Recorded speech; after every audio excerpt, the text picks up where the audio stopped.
कुन्युमी तपाईहरुले हिजोको भिडियोमा हेर्ने भयो होला है त, नत्र पछाडि तल अर्को भिडियो पनि छ। त्यो भिडियोमा चाहिँ कुन्युमीको बारेमा मैले भनिदिएको छु।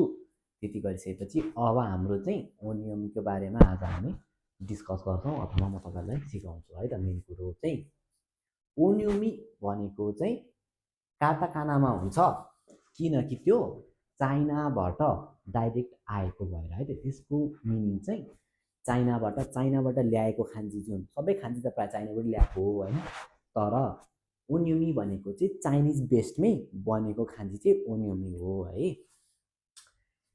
टु अर मोर खान्जी मिक्स भएर आएको हुन्छ भन्नुको मतलब चाहिँ एउटा मात्रै खान्जी आयो, पछाडिपट्टि हिरागाना आयो भनेदेखि ओनियमी, एउटा मात्रै खान्जी आयो र त्यस पछाडि अर्को खान्जी प्लस खान्जी मिक्स भएर आयो भनेदेखि त्यो चाहिँ ओनियमी हुन जान्छ। खान्जी जतिवटा खान्जी आउँछ नि, तीन चारवटा खान्जी आएर लास्टमा हिराना आएर फरक पर्दैन के है।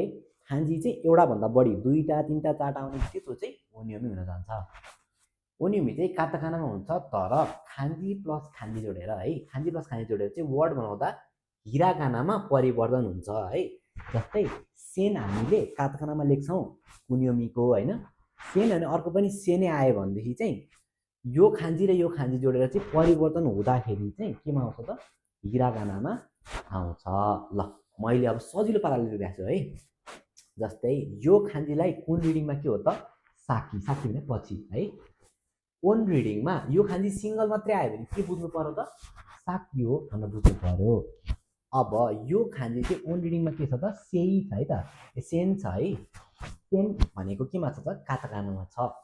अब यसलाई सिंगल मात्रै रिडिङ गर्नु पर्यो भने साकी भन्नु पर्यो।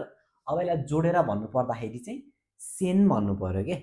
अब यतापट्टि अर्को खान्जी छ है, यसको कुन रिडिङ छ के त, उमारे मासको खान्जी हो नि त यो, उमारेरु भनेर आउँछ नि भनेर फुल फर्ममा हो। त्यो वाला खान्जी सिंगल मात्रै आयो भने उमारे मास बुझ्नु पर्यो। अर्को इकिमास पनि हुन्छ है, बसोबास गर्ने इकिमासको खान्जी पनि हुन्छ, यो उको मात्रै खान्जी हुन्छ हैन। त्यसै गरी ओन रिडिङमा चाहिँ यसलाई के भन्छ त, सेई भन्छ है त, सेई भन्छ। अब हेर्नु है, जब हामी यो खान्जी भनेको यो सिंगल खान्जीको साकी र अर्को खान्जी उमारे मासको उको खान्जी चाहिँ मिक्स गर्छौँ, तब ओन रिडिङ मात्र हेरिन्छ है त। अब यो दुईटालाई जोड्नु पर्यो भनेदेखि चाहिँ हामीले चाहिँ के हेर्नु पर्यो त, own reading plus own reading गरेर चाहिँ हामीले लास्टमा आउटकम निकाल्ने हो है त। ओन रिडिङ काताकानामा हुन्छ, बट आफ्टर मिक्सिङ इट हिरागानामा नाम आउँछ भने हिरागाना नाम चाहिँ परिवर्तन हुन्छ भनेको है। अब हेर्नु, यो खान्जी भनेको के छ त, कुन रिडिङमा सेन छ नि त, यो खान्जी के छ त, सेई छ नि त।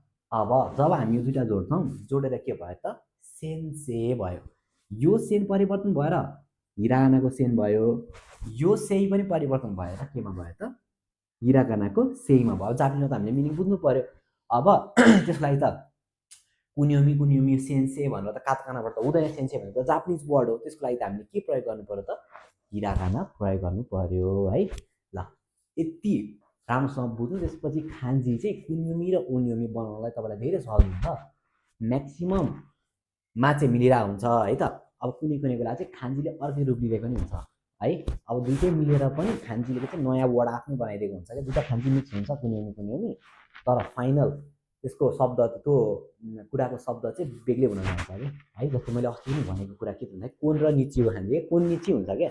त्यसरी कुन्योमीमा यहाँ कोन हुन्छ, यहाँ निची हुन्छ होइन।